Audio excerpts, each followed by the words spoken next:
ka ng hatchery ng BBS. Hanap ka ng 1.5, tas gunting.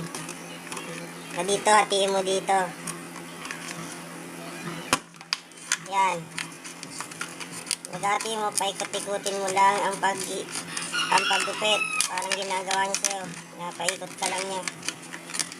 Yan. Yan, ikutin lang. Naikot na. Yan. Meron na, diba? Yan na. Lagay mo ngayon to. Siyempre, huhugasan mo muna to. Pag nahugasan mo na, lalagyan mo ng tubig. Saglit lang ha. Ayan, lalagyan natin ng tubig. Hugasan muna natin.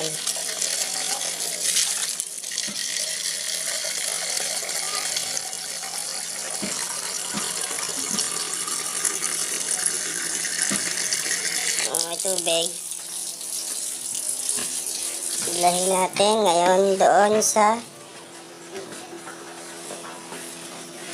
yan. Tapos yan, lalagyan natin ng asin.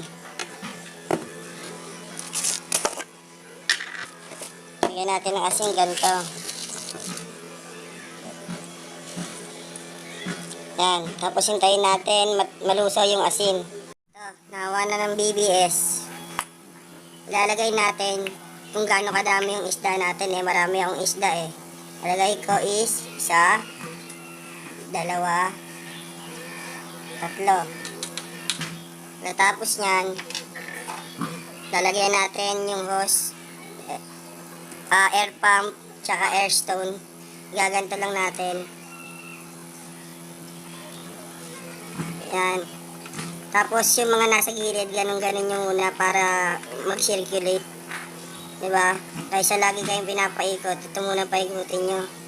Diba, ganyan lang. Para sa mga fry natin. Ang brand nito is Artemia. 36 hours hatchery, 24 to 36 hours. So what's up? Sana makatulong sa inyo yan. At happy beta keeping.